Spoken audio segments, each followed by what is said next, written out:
এই রাজা প্রতি সপ্তাহে ওই নাপিতকে মেরে ফেলতো যে নাপিত তার চুল কাটতে আসতো, কেননা তার মাথায় ছিল একটা শিং।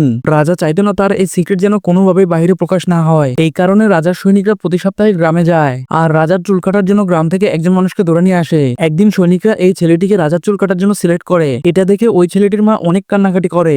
যাওয়ার আগে খাওয়ার জন্য তাকে দুটি রুটি দিয়ে দেয়। ছেলেটিকে প্রাসাদে নিয়ে আসা হয়। যখন সে রাজার চুল কাটতে গেল, শিং দেখে অবাক হয়ে যায়। তবুও ছেলেটি রাজার চুল অনেক সুন্দর করে কেটে দেয়। রাজা নিজেকে দেখে অনেক খুশি হয়ে যায় আর ছেলেটিকে বলে, তোমার যত টাকার প্রয়োজন ওই বক্সের কাছে গিয়ে বক্স থেকে নিয়ে নাও। ছেলেটি যখন ওই বক্সের সামনে যায়, রাজা ধাক্কা দিয়ে ছেলেটিকে ওই বক্সের ভিতরে ফেলে দেয়। ভাগ্যক্রমে ছেলেটি বেঁচে যায় আর নিজের সামনে এতগুলো কঙ্কাল দেখে ভয় পায়। তখনই ওই জায়গা থেকে এক বিশাল বড় সাপ বের হয়ে আসে। ছেলেটি তার বাঁশির সাহায্যে সাপকে তার বশে নিয়ে নেয়। সাপ থেকে বাঁচার জন্য সে তার মায়ের দেওয়া রুটি থেকে একটি রুটি সাপকে খেতে দেয়। এরপর সাপটি তার বন্ধু হয়ে যায় আর তাকে গুহা থেকে বের হতে সাহায্য করে।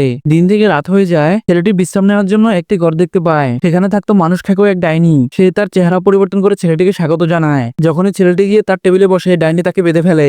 ডাইনির কাছে সে শেষবারের মতো বাঁশি বাজানোর অনুরোধ করে। বাঁশি বাজানোর সাথে সাথে ওই ডাইনি নাচতে শুরু করে। ছেলেটি তার বেঁচে যাওয়া একটি রুটি ডাইনিকে দিয়ে দেয়। ডাইনি খুশি হয়ে তাকে একটি জামা উপহার দেয়, যেটাকে উল্টোভাবে পড়লে বাচ্চা হয়ে যায় আর সোজা পড়লে হয়ে যায় বুড়ো। এরপর ছেলেটি ওই জামা পরে দ্বিতীয়বারের মতো রাজার কাছে রাজার চুল কাটতে যায়। ছেলেটি রাজার চুল কেটে দেয়। এবারও সেম আগের কাহিনী হতে থাকে।